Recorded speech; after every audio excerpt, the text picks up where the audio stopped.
Hey, everyone. Welcome back to another episode of Love Your Naked Ass.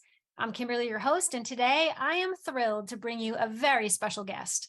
She is a fellow colleague, another amazing body love coach, Rhonda Ryder. She is brilliant, full of energy, and is such a shining light. Rhonda is the founder of Delicious Alignment, has published a book with the same name, which I'm sure we'll get into shortly, uses the laws of attraction and the Mallison Method in her coaching, and is transforming women's lives all over the world. I had the pleasure of talking to Rhonda multiple times before today's episode and was just featured on her own podcast, Delicious Alignment, and now consider her a great friend. I'm going to let her share her story with you directly, so let's meet Rhonda. Hi, Rhonda. Thanks for being Hello. here. How are you? Hi, great. Thank you. Excited to be here.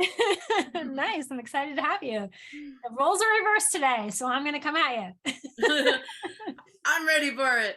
All right. We're going to do a little rapid fire, get to know you, kind of just ask you some questions, whatever the answer is off the cuff. You ready for it? Sure. All right, let's go.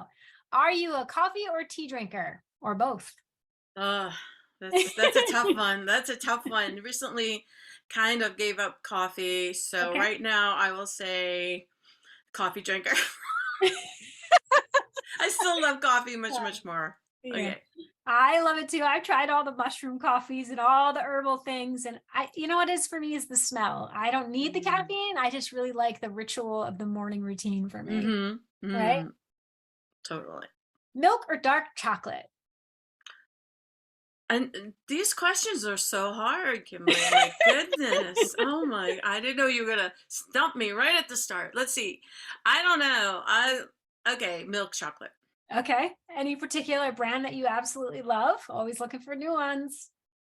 I won a thing of a whole giant box of C's candies.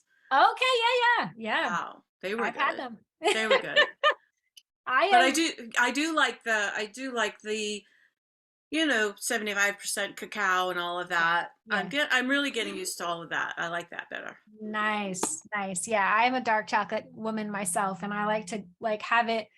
I order it and bring it in from all over the world because I just like to try different things and single origin. Which cacao bean are we trying this month? Oh my gosh. I take my chocolate very seriously, Rhonda. We need to do a podcast just on that. On what you're doing. We absolutely do. Absolutely. Yeah. I will do that. Next question. Red or white wine or non-wine drinker? Non-wine drinker. Just doesn't agree with me. No? Do you have a beverage of choice that you do when you go out? Vodka, rum, tequila. Mostly vodka or rum. I don't really drink much, but if I'm in the mood, I'll have, something with pineapple juice and vodka, or what is that? A peach schnapps with orange juice and vodka right now. That's my favorite. Screwdriver. Yeah. Fuzzy navel. Fuzzy navel. Yeah. There you go. Yeah, it reminds me of being on an island. That's a very islandy drink for me. Okay. Favorite food of all time? Cheesecake. Oh, my son would love it too. I love cheesecake too, actually. He loves plain. New York cheesecake. New York plain? Just plain? Cherries. Some kind of cherry stuff. Yeah. We just went to dinner a couple weeks ago with my family, and the restaurant that we were at is a old farmhouse. It sits back in the middle of nowhere, and the person who makes the dessert is a relative of the family, and she made this cheesecake, and it was to die for. My son wouldn't even let me have more than one taste. He was like, this is all mine. It was the creamiest cheesecake I've ever tasted. I gotta just order the whole cheesecake from her. Yum. What is your favorite form of exercise, or how do you stay active? Walking in the woods. Love that. Yeah. I love that too, actually. Vacation destination that is on your bucket list? Oh my gosh. Well, I want to go back to Sedona because I didn't really get much time there. Okay. That's in the US, and I'd like to go to Switzerland. Whoa. That's cool. Why do you want to go to Switzerland? Any particular reason? I just seen I have seen photos of the mountains, and I guess in the winter, I don't know if you go there in a warmer month and visit, still, you could probably still see snow-covered mountains. That's that'd be Yeah, cool. That'd be yeah, really cool. Yeah, yeah, awesome. yeah. Sweet. I can't wait to hear all about your trip. Favorite book?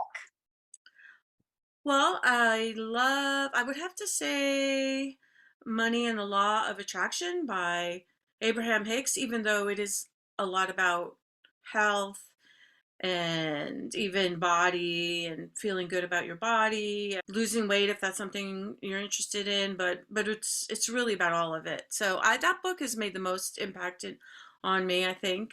Yeah. Cool. Okay. And last question, if you were a superhero, what superpower would you have and why? Yeah. It's so funny. I just had a session with someone gave me a session, and we call them calibrations.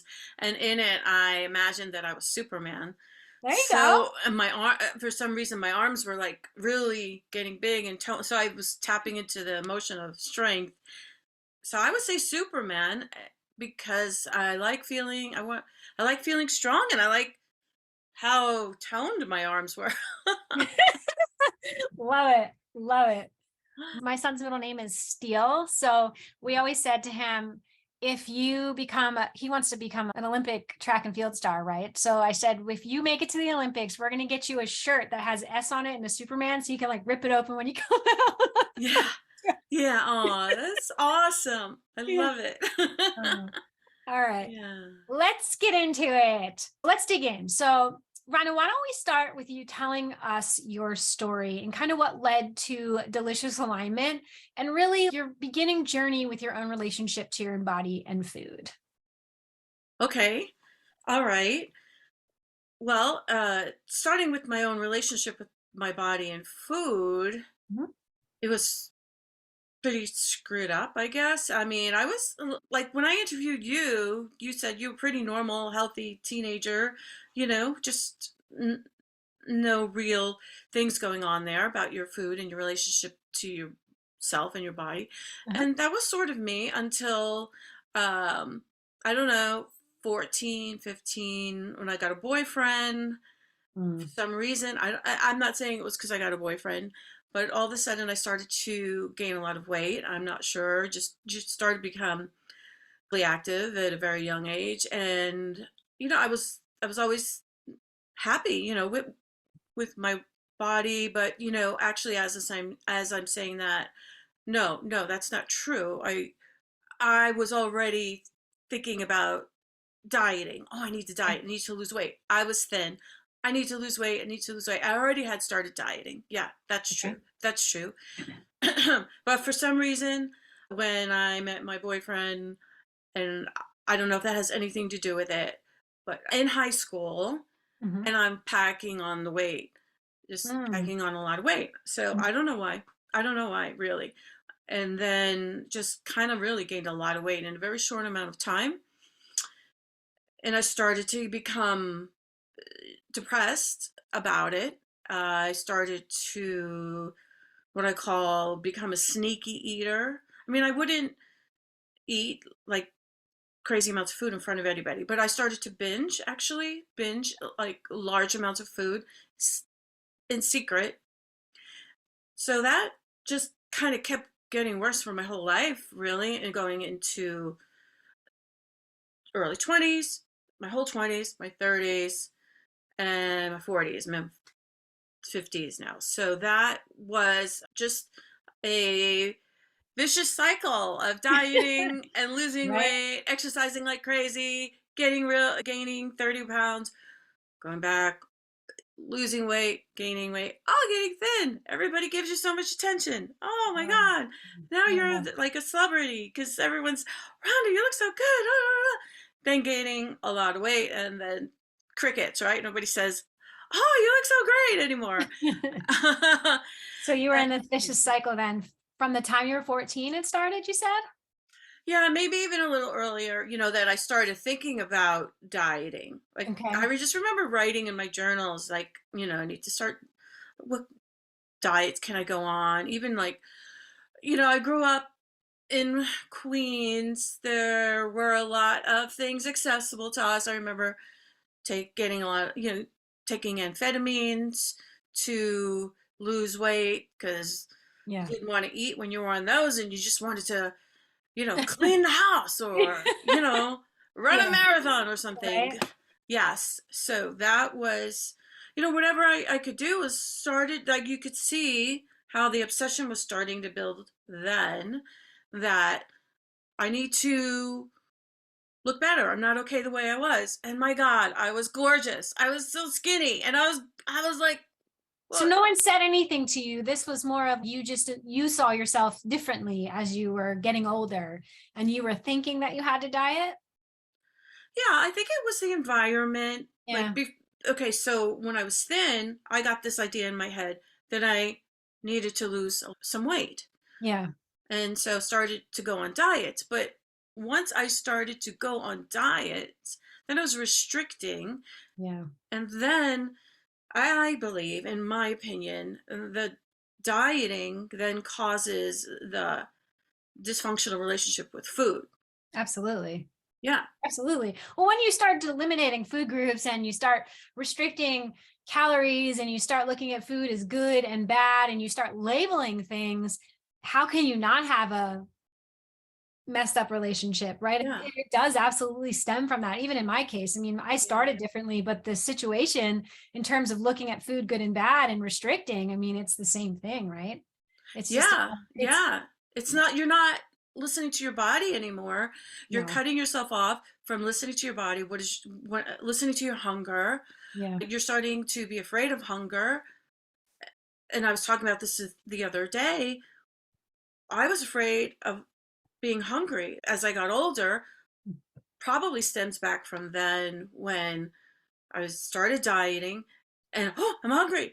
And you're afraid to eat because I need to lose weight because I need to fit in more, need to be even thinner. yeah, So I yeah, gained, my friends, my two best friends, they were always thin and gorgeous. And then, I was a fat one. I was the one that kept gaining weight. And so I felt that now I had shame. I had shame about this because now I was different than them. I was the odd man out. mhm, And that's when people started saying, I would hear things like, and my dad meant no harm whatsoever. But when one of my best friends was getting married and I wasn't chosen, for the bridesmaid, and I overheard my dad say, "Is it because she's heavy?" Oh, kill me now. oh yeah, for real. That's, yeah, I get Yeah, it. like he didn't know I heard him, and he Mhm. didn't mean, I get it. he wanted me to be thin and have this pretty daughter who didn't see me as pretty, I guess. When I got fat, gained weight, he would say things like, "Oh," and then when I was on the downswing, losing weight, "Oh, you're losing weight, you look good, your face is starting to look pretty again." Like, again, I love my dad. Actually, my dad lives with me, but he lives with us. But Yeah. you know, I was just re-watching Friends, the show Friends, and I Okay. Yeah. can't believe how many fat jokes there are in there. How much they insult fat girls and all of that. I mean, it's a culture. Can Culture. get away Yeah. with it less now.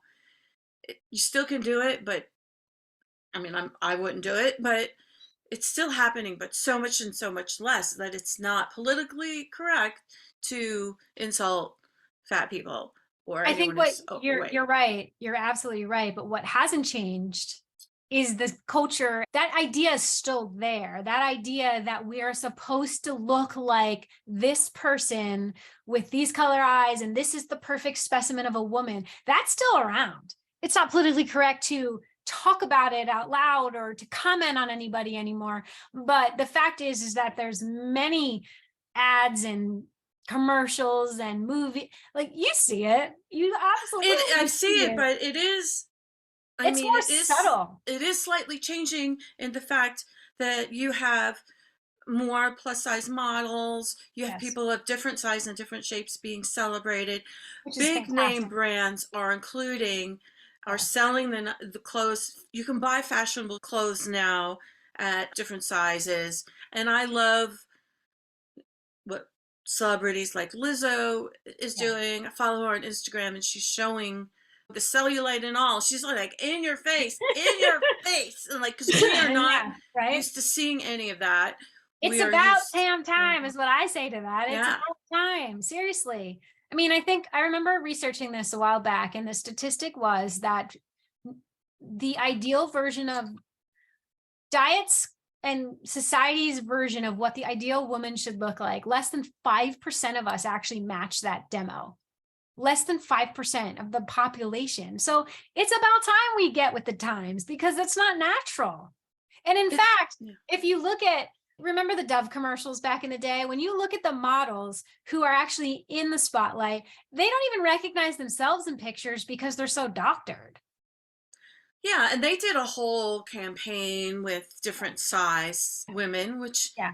that was like one of the beginning Yeah, that was great. things. Yeah. Absolutely. So I believe that it is changing. It's changing slowly, this whole body positivity movement and all of that. So, I mean, we're going in the right direction. It's going to take, with especially people like you and myself out there talking about this, that loving your naked ass, like your podcast, I love it. And just like loving your body. I teach acceptance. So you wanted me to talk about then how I got into delicious alignment. Yeah, before we go there, I want to Yeah. talk about, I have one other question for you. So, when did you realize your whole food and relationship to your body was really shifting when you turned 14? And it sounds like that went into college, into young adulthood. So, when did you finally realize or say to yourself, what was that pivotal moment for you when you were like, I can't do this anymore? Something's got to change. Well, I was trying everything. Yeah. You know, I knew that I was not happy. I was dealing with a lot of depression. It's mainly centered around that I couldn't figure out how to get back to my body that I wanted to get back to. And I kept binging. Something would trigger me emotionally, and it would just send me into like some kind of a place. I just gonna go sit in front of the TV and eat Yeah. and not feel like an alcoholic wanting to just numb themselves. I was numbing myself. So Yeah. I joined Overeaters Anonymous. I went, my grandmother sent me to a quote unquote fat farm in New Jersey where we were fed certain kinds of light diet meals, and it was great because that was my first massage I ever got in my life. And I The was like, silver oh lining, right? my It's the silver lining. God, Very this is good. amazing. I was pretty young. I was pretty young. And then there was another program, 12-step program called Recoveries Anonymous that dealt with any kind of addiction. We could all go there together, whether you were an alcoholic, drug addict, food addict. I mean, we all went there together. And I was one of the founding members of that. And that was really great. And Mhm. all throughout this time, again, I'd lose weight, gain weight, lose weight, gain weight, lose weight. But I never really felt like I found anything. I mean, I knew, yes, I got to do something, but what is that something? Yeah. I don't know. I still hadn't found it. Okay. So when did you find it and what did that look like? Because you're in a completely different place now. So I am in a completely different place. And I know I had been on a journey for a while. I discovered Abraham-Hicks, the law of attraction, some other teachers, and they talk about alignment, making alignment your number one priority, that we create everything in by what we focus on, by our thoughts and emotion. We create our experiences by our thoughts and emotion. So I was learning all of this even more. I was always a student of quote unquote new thought metaphysics, but now I found something in Florida when I was living in Florida that really spoke to me even more. I was super excited about, and I applied it. I applied it to everything. I applied it to romance. I met my husband, got married. I applied it to parenting. nice. I applied it to money and career. I applied it to everything. And still, why do I have this one place when it comes to food and body that I feel like it's not exactly working? Mhm. And then I kept kind of having that question. I mean, things were definitely improving. I wasn't binging as much anymore. Okay. which is really important. I was just really starting to love myself more, have more and more joy, less and less. I mean, depression really kind of went away for the most part. It did have some of it. And then all of a sudden, I remember the day I was walking around the lake in Florida with my husband, and I got this idea for this book. And actually, I kept getting it for a while, and I shared the idea with him. Mhm. And I said, it's about interviewing 25 women who have learned how to use the law of attraction to love their bodies. But at the time, it was also like transform their bodies. I'm still thinking in terms of weight loss, which Mhm. I've gotten away from that because I feel like if I'm going to focus on teaching people how to lose weight, then we're still feeding into that whole diet culture mentality. But that's where I was at the time. It was about I want to interview people who use the law of attraction and did it. Because what am I doing wrong? I want to know. I want to know. Like Okay. they use the law of attraction, the teachings of Abraham-Hicks to lose weight and get the body they want and feel good about their bodies and not have this obsessive compulsive relationship with food. I want like okay, but I felt a strong desire to write this book and it was crazy because I am in marketing. Yeah. Okay. But then I had the calling for so long. It was there and there and there. I finally said, okay, I surrender. I will write this book. And I set out and I interviewed 25 women who use the law of attraction to learn how to love their bodies. Yeah. How did you find the women to interview out of curiosity? Yeah. And that's always been something that's so easy for me, even for the podcast, like finding podcast guests. It's just, I interviewed like 7 people from the movie The Secret. It's always just been really easy for me. I'm a connector. I like Yeah. connecting Uh-huh. people Okay. together, and so I don't have any fear about asking. Well, Facebook is a beautiful thing. Just I'm in a lot of Abraham groups, and I know people, and then I interview them, and I say, "Well, do you know of anybody?" And then yeah, and just put out like in Facebook groups, "Hey, does anybody have a story about this?" Awesome. Yeah. So I interviewed way more than 25 I was people. going It's to say, you probably probably had a slew of people wanting to do this. Yeah, I had like Yeah. 50 interviews, but I had to choose the 25 to put in the Okay. book. Yeah. So what did you learn then from the book itself? Yeah, I learned that it's really not about weight loss. Like, these women didn't set out to lose weight. They were like past all that. Like by Yeah. the time people come to me and probably to you too, they're like, I'm done with all that. I'm done with all that dieting and trying. Yeah. I just want to be at peace with food. I just want to love my body. I want to get off this merry-go-round of this crazy cycle. I just want to Absolutely. have more peace in my life around this topic.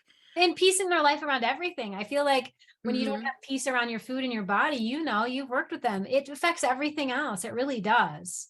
Yeah, it does. It's all Yeah. related. It's definitely all related. How could it not be? And so what I learned is that they all started to find a way to get more steadiness, alignment. They made that number one, which is the number one is the first step in my book. It's alignment. It's get in alignment. Get off the scale and get in alignment. Not like if you get on the scale, that's a bad thing. It's just kind of a way to say get in alignment. That's the main thing. And alignment just means getting better and better at feeling good more and more of the time. So you've got to get some tools that help you feel better. If you're running around, your emotions are like a roller coaster, then that's not alignment. Yes. Yeah. Agreed. So that's Agreed. all that is just feeling better emotionally. And I And they think all had there's, that in common. Yeah. yeah, I also think there's, listen, I know I did an episode about throwing away the scale, and for a lot of women, I 100% believe that for them, especially those women who are still trying to lose those pounds and they live and die on the number that's read to them back, right? It's a tool and it's useful if you use it properly, but there's so many other tools that you can use, which what you're talking about, to feel more aligned. The scale does not need to be one of them. It really doesn't. Right. Because the number on the scale doesn't have anything to do with your worthiness or your ability to thrive in the world, right? It doesn't. Yeah. And I always say, like, does it feel good? There are people that like it, Yeah, that it sure. feels good. It doesn't throw them off into the crazies if they get on the scale. Yeah. Like for me, I'm better off staying away from it. But I do know people that have no problem. They enjoy it. It feels good to them. So it's really all about what feels good to you. But if it doesn't feel good, Yeah. don't do it. Don't do Correct. it. Correct. I agree 100%. 100%. Most women I've worked with in my day, not as much now because I don't focus as much on the weight loss at all, but the one when I used to, and I was a personal trainer and we did a lot of work with that, that was the number one tool that would throw them in a tizzy in an instant. So Hmm.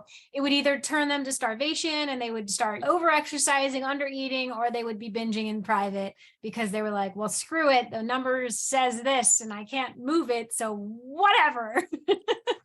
Right. Oh no, I remember I could get on the scale. It could throw me into a depression for weeks. Yeah. Yeah. I No. get it. I totally get it. So you wrote this book. And so when after you wrote the book, were you, I mean, because you said you had this download that you had to write this book. You weren't even in this career. And so you wrote the book. And then kind of what happened? Did you feel like, oh, my work is not done?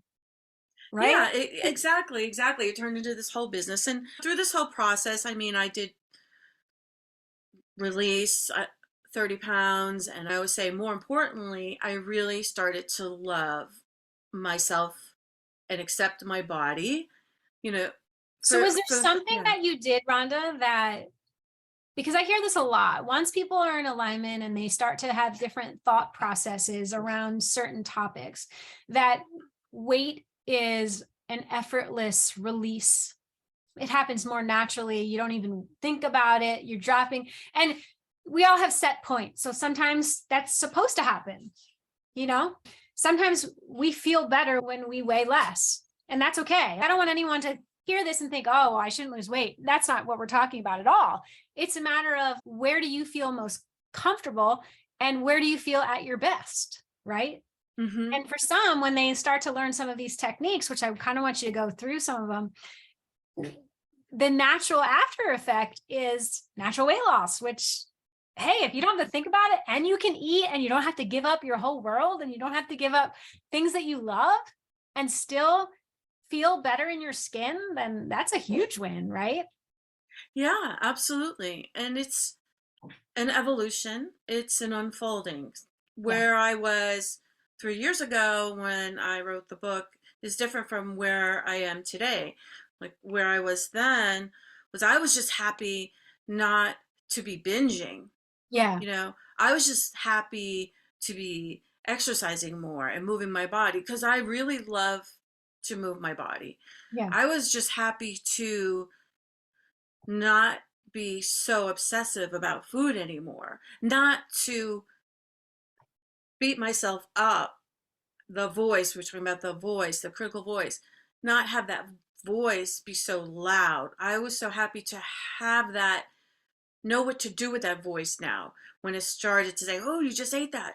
Oh, you shouldn't have eaten that. Oh, it's late at night. It's going to go right to your rear end. And, Right. like really, like seriously, I'm going to wake up with a bigger rear end because I ate that and it's late at night or whatever. And to have those thoughts, calm down and know what to do with them. I know how to soothe them now. We had this wonderful conversation already on my podcast, and I would say, you know what? It's okay. Calm down. It's all right. I know it's 10 o'clock at night and you don't really want to eat at 10 o'clock at night, but it's not the end of the world. It's about your vibration anyway, your frequency. If you're freaking out right now, you're putting out these really, really negative vibes, and that's going to affect your metabolism more than what you ate. So just calm down. It's okay. It's about your vibration anyway. So I go, okay, that's right. That's right.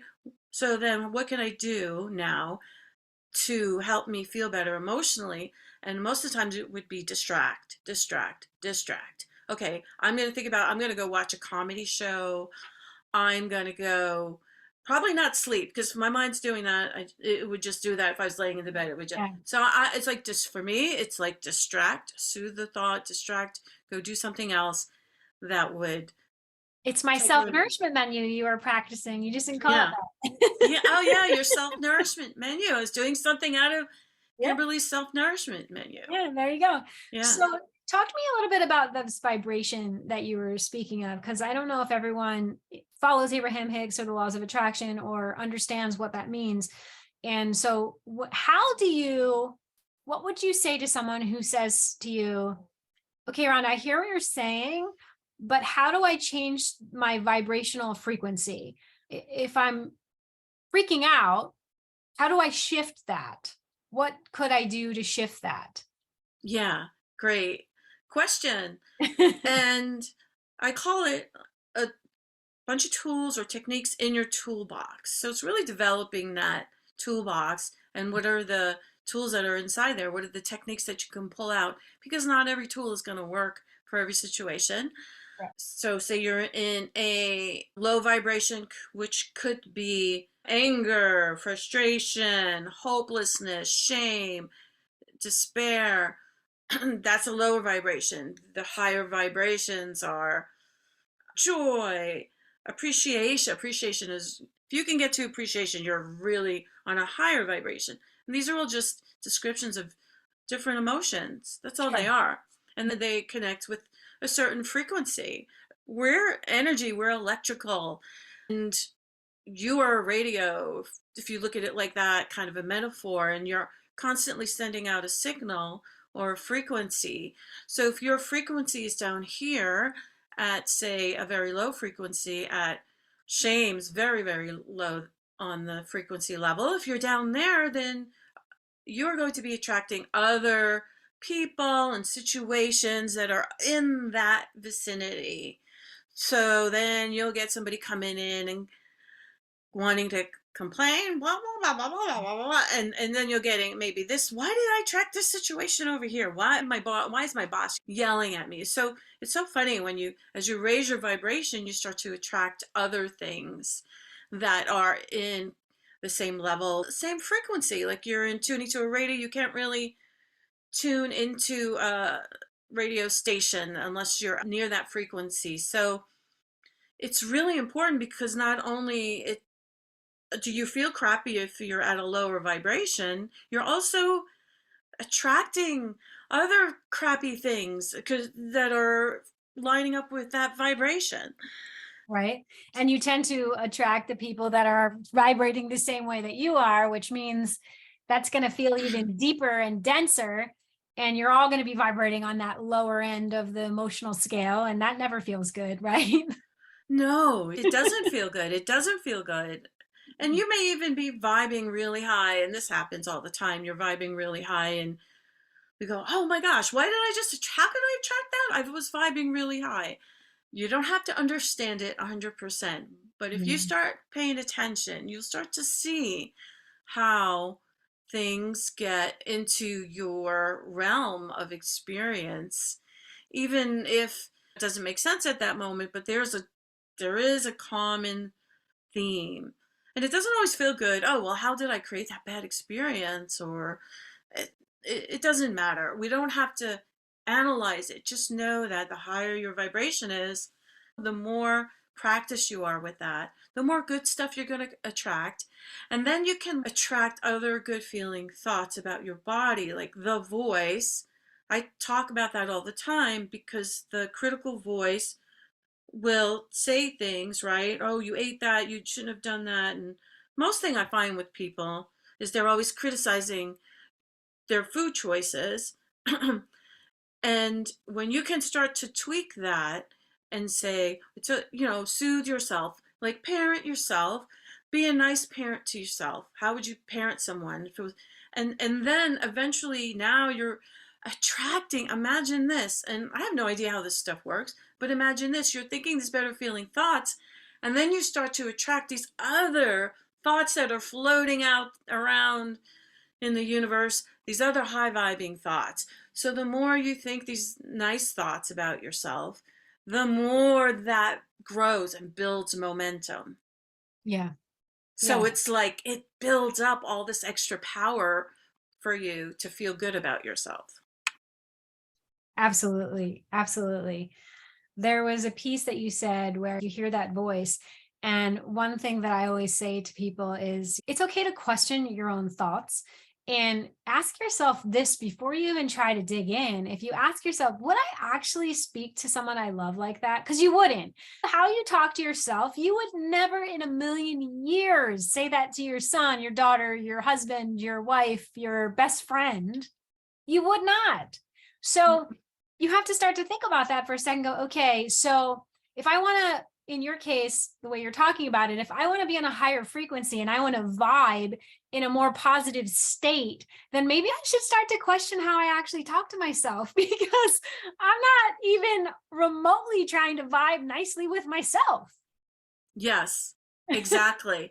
I find that is the key right there. This the biggest part, the biggest part. Because when I used to go on food binges, it was mainly because the voice, the critical voice, had built up a lot of speed, right? So I was attracting all those other thoughts. And that was just like snowballing, like, oh, you're Yeah. bad. You're never going to lose weight. You're always going to be fat. You're fat and ugly. You're lazy. Look at you. And then it would just grow, grow, grow, grow. And then it's like, I just want to shut this out. I can't hear it anymore. And the way that I did it, because alcohol did not appeal to me in that way, drugs didn't appeal to me in that way, food, for whatever reason, appealed to me in that way. And watching it just went hand in hand with like binge watching a show and binge watching food. And then I wouldn't, for that amount of time, I wasn't feeling anything. Yeah. Yeah. Yeah. We've had these conversations. I think you and I even touched on this when the last time we spoke about how binging specifically and even starving yourself is a way to just numb your body and to not feel, right? Yeah. And it is no different. Some people can't relate, but then you ask them questions like, when you are feeling down and out, what do? Well, I go drink. Well, it's the same thing. It Yeah. really, we're just using a different substance to do it. I really do think that, well, not just having a drink or whatever too, not every person who has a drink is of course Oh, numbing, no, no, not at is all. escaping, but for those of us that are numbing out, we pretty much know we're numbing out. Yeah, absolutely. It's Yeah. yeah, Yeah. you just choose to ignore that thought, right? And you Yeah. push it down and you keep doing it because you don't really have any other, or you think you don't have another alternative at the time. Yeah, but you know what I've realized lately, it's like I don't have to numb out anymore because I've learned how to soothe the thoughts, so I don't get to that place where Mm. the thoughts are so uncomfortable that I want to numb them out. For the longest time, I actually, and some people may think, wow, that was like really multiple personality, but for my voice, I actually separated herself and drew a picture of her. I named her. I made her as a separate entity of myself, which you totally understand and people in this work understand. Mhm. But some people sort of look at you and are like, what? But it helped me differentiate because sometimes she was so loud during some of my journey that I really had to recognize when she was speaking to me because it was almost all the time. And I was able to fight her back and have a conversation with her and be like, that's not true.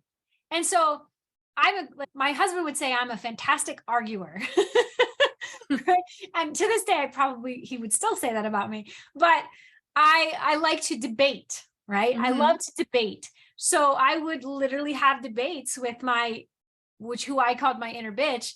And I would have discussions with her and challenge the things that she was saying until I realized that, oh, when you challenge the thoughts, the things that she's screaming at you, she doesn't have a rebuttal, not one that makes any sense. So as soon as you started challenging her, for me at least, it was, oh, wait, I can prick little holes into this And all of a sudden they start to dissipate, and then she has less power. Mm-hmm. Mm-hmm. I So, love that. I yeah, love that you did that. yeah. So I think, oftentimes, yeah. especially when I work with the younger crowd and the teens, we create this person. Mm-hmm. We give her a name, we draw a picture of her, we talk about her like she's a separate entity. And then we look at her and say, okay, what qualities does she have that you actually really would like? Mm. And what, because see, she's not always bad, right? So some of your inner voice attempts, or they sometimes want to protect you from something because they just don't understand. And sometimes they have qualities that you kind of wish you had. Like they're a little bit more outspoken. So if you're really shy, you may want the quality of being a little bit more outgoing or a little bit more confident. And I often have found when we see what she looks like and when they describe the personality traits, their critic or your inner bitch has that quality that you have been dying to have because you want to ask the boy out or you want to say something or you want to give your opinion. And so she's not bad necessarily. There's so many things you can learn from her. One, you can challenge her thoughts and you can change them. And two, they often have qualities that you could actually look at and be like, thank you for letting me know that I need to step that up, that I have that inside me already. And I just need to figure out where it is so I can tap into that and bring that confidence to the table or to the floor or to the dance or wherever we are. Yeah, totally. And sometimes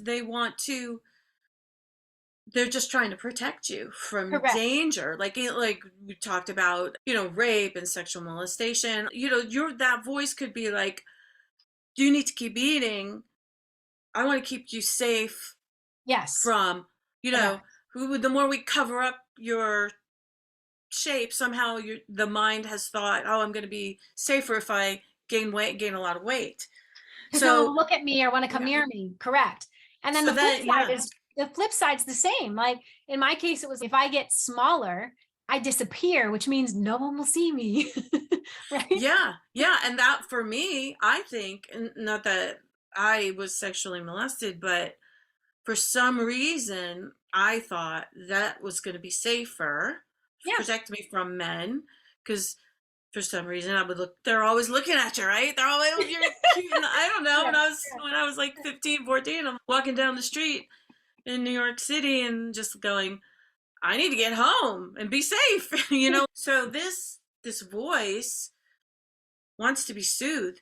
You can soothe this voice and let it know that it's okay to be, like in your scenario, you're having a conversation with this voice and letting it know that we're safe.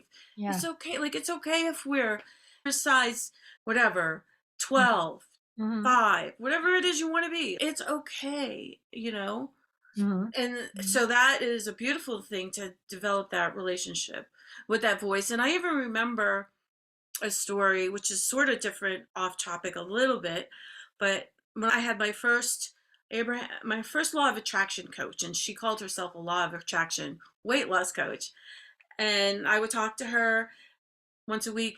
So she'd say, how'd it go? How was last week?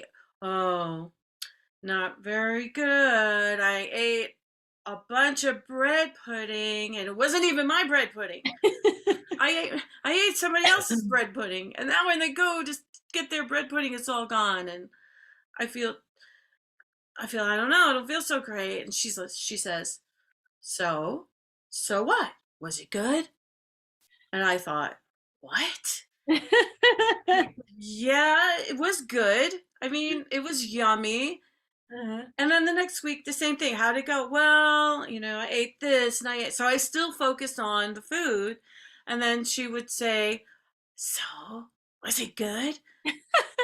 So then I would hear her voice then. And right now I'm starting to hear her voice during the week, and I eat something, and then the voice starts wanting to say things, and I say to myself, was it, I'm doing this to myself now. I get to the point where I'm saying, was it good? Is it good? Did you enjoy it? And it's taking all the charge and all the judgment out of it. Yeah. So the voice can be changed. And I think that is one of the major, major keys to building your new relationship with food. Oh, 1000%. I can't agree with you more. Yeah. And in fact, I think that journey made me realize that you can change any thought that you have. It doesn't even need to be that loud inner voice necessarily, because sometimes you have these unconscious thoughts that are floating around in your body that you don't think about all the time, or that you're not necessarily hearing loudly like you do about food or your body or the things that are coming at you. And you have the ability to literally change the trajectory of your life by challenging that thought when it finally does come to the surface. And you can literally ask yourself, does this even serve me anymore? Like, what purpose does this thought have? And if I continue to do the same thing over and over and over again, it's just literally me hitting a brick wall and I'm expecting to see a different result. So what if I shift it and I try something different? People are so afraid to like reverse course, right? I've had so many women say to me, well, if I do that, then I'm giving up. And I'm like, no, you're not giving up. You're actually changing direction, which, let's think about it. Your journey is not a destination. You're not supposed to go from point A to point B or point A to point Z, right? That's the linear line doesn't really exist. It's kind of like this circle and zigzag and all the in-betweens. And shifting direction just means opening new doors, which I get. On some level, some people are very scared of that because they might think that the door opens and it's not going to be a good thing. But what if it was a fantastic thing? What if it was this beautiful something that you didn't ever imagine would show up? Right? Yeah. Yeah. And for me, my personal journey, it keeps on unfolding and it keeps on getting better. So like I said in the beginning, okay, I was just happy with not being so obsessive with food. I was just happy with not binging anymore. Yeah. I was so happy that I could eat my cake and have it, eat it too, whatever. Yeah. But now, over the years, now I am so interested in more nutrient dense foods. Sure. So I am so excited about broccoli. I am so excited about cauliflower. Like I'm learning how to cook more from amazing chefs. Yeah, I hear your doggy. Yeah, He agrees with me. She wants to be heard. I'm sorry. Yes. Yeah. Yeah. Lots of podcasts feature dogs. Well, mine are going to have to, because every time I get on video, I swear they're like, hello, I'm here. Everybody's me. we have our doggies and our fur babies in our podcast. How can we not? And if I don't let them in, they scratch at the door and then they start to bark and jump at it, and you can hear that more. So I just gave in. Yeah. So we have a dog here with us, everyone, and Kimberly's dog. So yeah, it's all good. But so for me, like, it's an unfolding. It never ends. It's not like you get there. It's so, like what you said, being flexible is so important. It's okay to change mid-route. It's okay to go, okay, this food plan's not really working for me. I'm going to try intuitive eating. Okay, intuitive eating is not I'm going to try intermittent fasting. Okay, I didn't really like that. I'm going to try this. I'm just going to try nothing. I'm just going to listen. Yeah. Okay, body, what do you want? What do you want to eat? Correct. Yeah. And I just love how food has never been more enjoyable to me than it is now, because I never allowed myself to get hungry before. I was afraid of hunger for some reason. Yeah. Now it's like I really, for the most part, only eat when I'm hungry. And however, but it never used to be like that. Yeah. But in my group, we distinguished this together. We were like, oh my God, it's okay to soothe yourself with food. Yeah, sure. Listen, one of the best things I ever learned was we are all emotional eaters. And what I mean by that is we eat when we have joy. That's an emotion. We eat when we're happy. That's an emotion. When people say, oh, I'm an emotional eater, let's take the negativity out of that, because is there a space where someone is an emotional eater and they eat to numb themselves and they eat to stuff their feelings? Yes, absolutely. And that is the phrase that we often hear. But the truth is that I believe that we're all emotional eaters because we use food as connection, right? We use food to experience joy. We celebrate with food. We celebrate with food with our friends. I chose to look at it a little bit differently to make sure people can understand it's okay to enjoy food. The fact that you love food now and you listen to your body, that's where I'm at. And there's That nothing so is beautiful. Kimberly, why didn't you tell me this 2 years ago? Kimberly, We did not know Kimberly. 2 years ago. No, I mean, oh my God, do you know how much shame there is around being an emotional eater? The whole effing world Yes. is an emotional eater. Like, this is Yes. this huge insight that I know that I've been getting it and getting it, but the light bulb really went off recently when I realized people with no food issues whatsoever, they just eat it, they are emotional eaters. Yes. Yeah, are you mean to tell me that they never eat when they're at a social event or when they just want a little snack just because they want it, not even because they're like really hungry? You know, Or this is the cravings. human. Do animals emotionally eat? Do animals eat when they're not hungry? I bet you they do. I mean, They if I probably keep do. a bowl of food down there nonstop, Oh, my dogs would. my dog's just gonna keep on eating. Correct. Correct. You know, I mean, so okay, no, I'm not talking about when I was eating 15 candy bars and a half a gallon of ice cream, you know, in 2 hours. Watch, you know, that's not what we're talking about. I'm No. talking about just like Going out to chilling dinner out. with going out to dinner with your husband and enjoying a piece of cheesecake and having a meal and not thinking about the fact that it has calories or that it's going to deter you or you're going to have to work out extra hard the next day or you're going to have to go starve yourself or wake up and have no breakfast. Like, Or that I'm yeah, full, and I'm yeah, continuing to eat everything, all this whole piece of cheesecake. Do you know how many people I work with that is like, but I kept eating the cheesecake and I was full. yeah, And that's a big deal. So getting to that place, well, I want it. I want the rest of it, or I don't. It's all yeah, yeah. okay. Listen, I will order dessert and I'll have 2 bites and my husband will be like, that's all you're going to eat? Yeah, because then I can do it tomorrow because I'll bring it home. Hey, I cannot speak to you anymore. I'm done. No, no, no. You see, like that's great. And some of us, like, that's like what?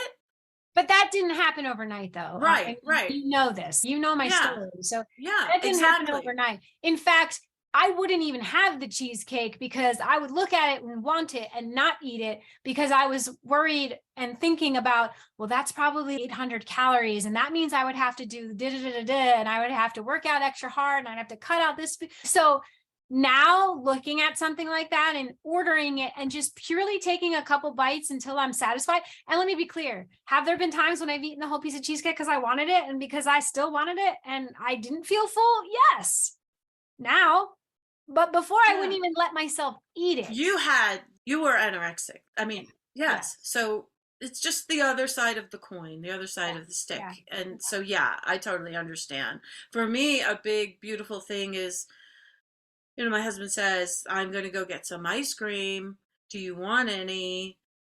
And I say, no, no, I don't want any. Like, Yeah. that's like to me, like, wow. Or to not eat the whole thing. It's like, but you know what? And to eat the whole thing and Yeah. not beat Beat myself up yourself. Yes. afterwards. Yeah. Not beat yourself up. Yeah. Yeah. We beat ourselves up for different reasons, but nonetheless, you still did beating, right? You still shamed Yeah. yourself after you ate it or in different ways, but it's the same in the underneath emotion, right? It's crazy. So you wrote this book, you actually do this for a living and you work with all these women who come to you for all types of issues, but specifically with body love issues and eating issues, not having a good relationship with food or their body. I guess my question is, what's the one tool that you tend to use with all of your clients? Because I know it differs from client to client, but what's one tool that someone could walk away with today and say, okay, I'm that girl. They're raising their hand going, I can relate. I can relate to Rhonda. I can relate to Kimberly. I know somebody that's on the one extreme and I know someone on the other extreme. What's one tool that you could share with us today that they could walk away with and at least try on and see if it Yeah. works? Yeah, Okay. yeah, before I say that, I just say that, the calibration tool that I use Mhm. in the sessions itself are really creating a lot of movement and moving energy around these in a much faster way than like you spend 2 3 years in therapy. So this calibration method that I take people through, it's just really in my mind, I love it. It has changed my life and all of that. So you can learn how to do that on yourself. It's not as beneficial when you have someone work doing it. So having said that, that's not exactly something I can teach right now, obviously. Yeah. But so the thing, I think it really goes back to what we've been talking about, Kimberly, which Yeah. is the self-soothing. Yeah. What I would say is just slow time down. For me, what really started for me is I would almost have to slow time down to say, wait a minute, whoa, what did you just say to yourself? Like, Yeah. like it goes so fast. And especially if you've been doing it for 10, 20, 30 Oh, years, you've been it's saying this stuff to yourself it's that like second nature. those Yes. thoughts are spitfiring. Those neurons are like, "Phew, phew, phew," you don't Yeah. even know what you're saying. So I'm Correct. like, oh, wait a minute. Whoa, what did you just say to yourself? And just even write it down and start, just first step, start being aware of what you are saying to yourself. Correct. Yeah. And That is now that that you're is aware of it, 100% a tool that I say grab a notebook or a journal, a piece of paper, I don't care what it is. And for the rest of the week, you need to jot down your thoughts. yeah, Whatever, like just have a thought bomb and just keep going. yeah, And I think that's a really eye-opening experience for people. I agree with you 100%. And what you find is, and I know you can say yes to this as well, not only do you find things about your food and your body, that's what we're talking about, but some of the other thoughts that you really haven't given much attention to, that you end up writing down on your thought bomb sheet, you're like, oh, I have some other things I need to dig into, right? oh, of course, because not only do you have the voice, a critical voice here, you might have a critical voice in other areas as well. So for me, the critical voice about my body and my food is really, really, really softened. I've turned it around into this nice, supportive parent. Oh, there's the doggy. There's one of them anyway. One of them. Hi, honey. Yeah, see, they don't have negative thoughts about you or about their food. Dogs, you can learn so much from pets because they are Yeah. the most amazing animals. They love you through and through, regardless, and they can teach you a lot of empathy. Yes. Exactly. Exactly. Yeah. But the next step is to start then to practice a new habit of soothing the voice. I also call it, like, step 3 in my book is creating a new story. So identifying what is the story that you're telling yourself, and then what's a new story that you can create. But of course, the new story needs to feel good as you're saying it. It can't be like, oh yeah, right, sure. No, it Oh, needs to be like something believable that you feels correct. good. So these are that would be the next step, is soothing that voice. Start practicing soothing that voice and creating new stories, because everything that you're saying to yourself is a clue to the stories that you have got going on for years. And we can Yeah, change those stories. absolutely. You can rewrite the Absolutely. script. Yeah, I love that. So tell me where they can find your book. They want to read Yeah. it. Yeah. So the book is on Amazon. You could just look up my name, Rhonda Ryder, Ryder, Put it in the show notes as yeah, well. yeah, yeah. And I do want to say that I have a gift. If I What I did was I put the first half of the book is the actual 5 steps. So I put those to beautiful videos with the words, the captions, and music. Oh, nice. This is a 20 videos, short videos. So if anybody would like that gift, I'm giving away for a limited time, and they can just go to deliciousalignment.com/free course. It's a Nice. $97 value Okay. there. Yeah. Can I put that in the show links for everybody? Yes, of course, of Okay. course. Awesome. And for everyone listening, I just want to let you know that if you are interested in experiencing calibration, you definitely need to talk to Rhonda. I have experienced it with her. I went through a session with her, not related to body or food, but it was really cool. And it was fun to just experience it. And I can totally understand and see how effective it can be, especially when we're talking about how to recalibrate our feelings and thoughts with our food and our bodies specifically. So definitely take a peek at all of her things, read her book, go to her website. I'll put all of the things below, including her link to her free course that she's offering. What's the last piece of advice that you would love to leave the listeners with today on how to create a better relationship to their body and with their food? Anything else that comes to mind, Rhonda? Yeah, I think that the another step or two, I believe in my book, which is loving your body. And sometimes when, people can't, they're not even ready to do that. I'm not ready to accept Yeah. and love my body. Yeah. Well, then find something else in the world around you. Maybe you have a little puppy dog, that focus on something that you can appreciate. Start writing appreciation lists. Very simple. You hear about it all the time. Life changing. Life changing. If you start writing an appreciation list, maybe 10 to 20 things you appreciate, if you write it every morning or every night, this will begin to get you, like we talked about, up the vibrational scale. You start attracting better and better thoughts. If you can go there and talk about, like, oh, what are 10 things I appreciate about my body? Great. If you're not ready yet, don't force it, and think about other things. And I would challenge people to kind of piggyback onto what you said. It can't be the same 10 things every day. I've given this tool, I've given this assignment, so to speak, to clients in the past, and I didn't have that caveat. And then, of course, we would talk about it and they were the same. I mean, yes, repetitive appreciation is fantastic, but when you do it over and over and over again and you're not seeing any momentum, now you're just writing words on a piece of paper, in my opinion. Yeah, the idea, you want to feel the emotion. Yeah, you need to feel it and really kind of put some work into it.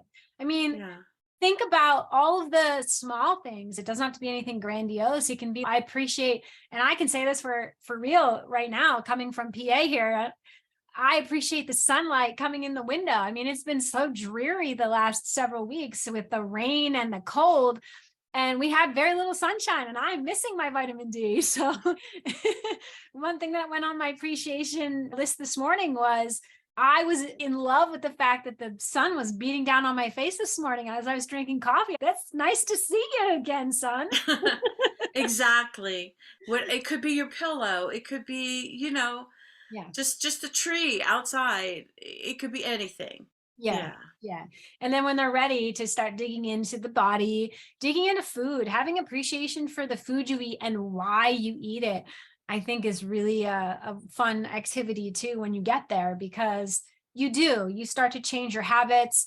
You start to naturally choose foods that are just, I like to say, more nutritious and less nutritious versus good and bad.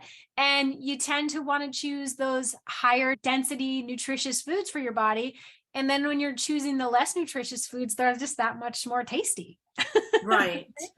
Yeah. Just having it all be okay, appreciating your food. We didn't even really get into that much, but I will say the other day we did in my group a savor every bite exercise, and we actually bought food to the Zoom. That's cool. Yeah. Yes. We used to do that. I actually learned that in therapy years ago, and we used an orange, right? I had to use the same food. For some reason, we chose oranges, and I will never forget that experience, because I still can't eat an orange without thinking back to that day of just feeling the different sensations and flavors. And as simple as an orange may seem, when you take the time to appreciate it and really just savor all of it, the texture, the taste, the feel, all the things, the smell, it's almost, and it's different every time because oranges aren't the same, right? They're, they are, but they're not. It's an amazing experience. And I love to do that with chocolate. I love to do that with wine. I love to do that with all my things. It's not abnormal for me to enjoy a piece of dark chocolate and first smell. My son's always like, "What are you doing?" I'm savoring this. Yes. I want to Yeah. really taste it. I love that about the orange. I mean, you could just smell the orange when Yes, you're talking yes, about that. yes, yes, you can. Yes. All you have to do is think about it. And maybe that's why we chose it, because Mhm. it's more on the simpler side. It's not so complex with different varying spices and things like that. And they wanted everyone to be able to have some of the similar sensations so we could discuss it. I But love it. I might have to everyone, steal that. yeah, everyone talked about it a little bit differently. And I still, to this day, I don't eat oranges very often, but because they don't agree with my stomach because of the acidity. But when I do, oh, I absolutely will take a couple slices out of an orange, and I do the same thing. And my son's like, "It takes you forever to eat 3 pieces of orange." Yes, like you said, I'm savoring every bite. Savoring it. Yeah. I think that's why I Yeah. like cooking so much, because of the smells Mhm. and all the, the nuances of the dish. So make it enjoyable. I think once you can get past some of the thoughts and you can start to raise your vibration, and you get into the headspace where you are now able to look at something and be like, okay, now how do I enjoy this to its fullest? Right? Because Yeah. we often have to get to the point where how can we just eat just to eat, right? To survive, or, to eat just to eat and not overeat. And then there's steps from there that can make you have the best journey with food. I mean, we eat it every day, so it should be fantastic to enjoy, right? Well, for me, one of the biggest pleasures I get is when the little light bulb goes off for someone who has not really allowed themselves to celebrate food or enjoy food because they've been in a dieting thing Correct. for so long and worrying about what they're eating and then having the voice judge what they're eating. Me too. When all of a sudden they start to celebrate food and the light bulb goes off and they just Yes. really like, oh my God, this is so good. And they Yes. allow themselves. That I think is maybe why I do what I do. I just live for that moment when they start to realize this is how we were born. We eat, we enjoy the food, and then that's it. We move on. And Yeah. so when you get that back, that natural relationship with food, that's what I live for. I agree with you. Those moments when my clients come to me and come to you and they give you those stories or they give you that feedback, that light bulb that goes off for them is your heart growing 3 times its size, because Yeah. you're just so you're just so happy that they get to experience that. Even with loving their body, nothing makes me happier when someone can look at themselves and find beauty in their body without thinking, oh, I have to change that, or, oh, it looks awful. Women are always so critical of their bodies about certain things. And I was just talking to a potential client the other day, and she was like, I can't stand these stretch marks. I get it. But I said, she's like, well, what do you, and she's like, of course you don't. I'm like, no, no, no, I have them. I absolutely have them. You grow human in your body. It's bound to happen at some point. And Hmm. they might not be everywhere like some, but I have them. And I said, I look at them as warrior marks in a positive way. I call them that because they're my natural tattoos.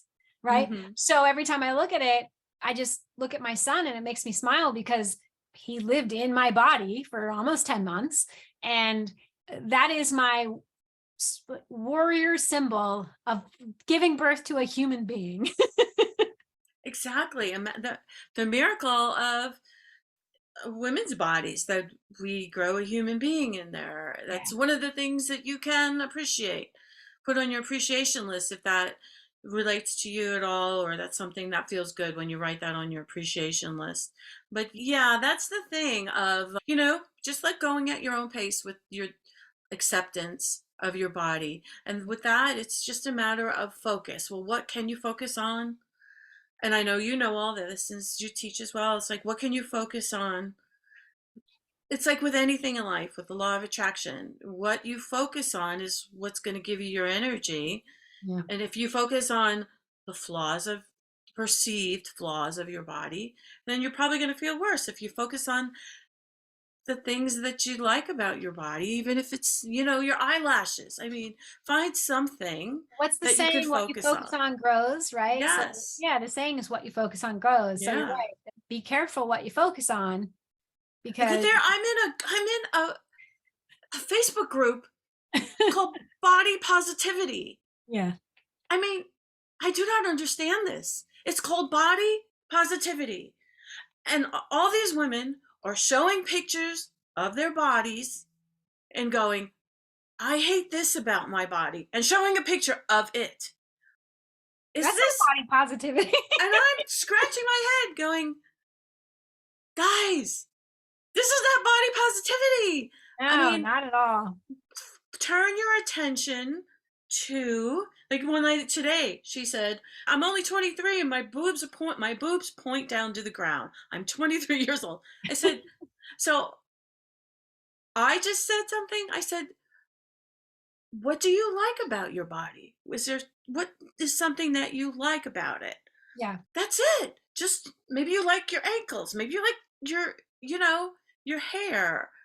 Find something and focus on that. Distract yourself from the other thing. Mhm. And believe me, it will start to get easier and easier and easier. But Yeah. whatever you focus on is what you get more of. Correct. Yes. For me in my journey, it was very helpful to not only do what you just said, but to think about what that particular body part does for me outside of the way it looks.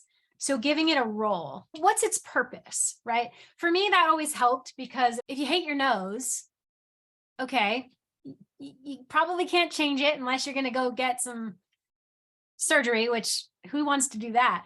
But appreciating what it does for you and then what you can experience from it, right? After a while, then all of a sudden, because you're focusing on all of the positive things that it creates and experiences that it brings to the table, all of a sudden you look at your nose, and I've had women go, oh, I really like my nose now. And it's like, oh, wait a minute. You said you hated your nose. Remember that? And they recognize, oh, I did change that thought about myself because they're looking at it for something more than it, beyond what it is. It's just a surface thing. When you're looking at it and you're demeaning it and you're saying it should be changed and it's to this and it's to that, it doesn't slope right and it's whatever, you're focusing on all the wrong things. Mm-hmm. So dig a little bit deeper. I encourage people to pull back the layer and ask themselves, how can I look at this and look at it from a different angle? What does it bring to the table? And then, of course, I have some people that are like, well, what does my eyelashes do for me? Well, I don't know what they do for you, but look it up. They protect your eyes. Google it. And they protect your, lint from dust from getting into your eyeball. Yeah. Yes. I said that too, and she wasn't buying it. No, so that's the point. It's got to feel good to you. Like that say for instance, a person who is really worried about their nose, how it looks, that might not feel good to them to think about, what my nose actually serves these purposes. Well, just the only question to ask is, does this feel good? This thought, does this feel good? No, it doesn't. Okay, well, what thought would feel a little bit better? Correct. Yeah. But sometimes they get to a point where they can't, they're like, I don't know. Right. I don't know. Don't think about the puppy. So that's when I've always been, okay, let's look at what's the purpose behind it. And then can you appreciate the purpose for the experiences that it brings to you? And then we come back to that body part because there's always, we always have one body part. There's always that one body part. And you keep coming back and you keep going. And to your point, okay, let's look at it now. Does it feel better to you? How can you make it feel better to you? And listen, I think the biggest premise here, and I think that the listeners are hopefully getting from both of us talking about this, is there's no time limit on this. You can't snap your fingers and it be gone. You heard Rhonda's journey. I mean, hers started when she was 14 and went into adulthood. My journey started when I was 16 and went into young adulthood. And even it comes back in certain situations. And it's still going. The journey and you still still goes. have to Yes. pull out your toolbox. It may look different, but the healing journey doesn't just stop. And there's no time limit on this. something that you're going to constantly be, I don't want to say working on, but in some degree that's true. You're constantly going to put some attention to it. Yeah. You're worth putting And it's like your life. It's not like you get to a point of enlightenment and you're done. There's always more. There's There's always always more. more. Yeah, there's Yeah. always more. So I guess the biggest piece of advice I can say is that, and we've talked about it 100 times, life is about the journey. It's not about the destination. It doesn't matter how long it takes. You're allowed to change direction. You're allowed to change your thoughts. In fact, obviously you have two people here on this call that are encouraging you to do that. And we're both here, and there's many other people that we'll talk to throughout our lifetime that will be here to help you along the way if you need some assistance. Right? Exactly. Yeah, we're all in this together. Yeah, absolutely.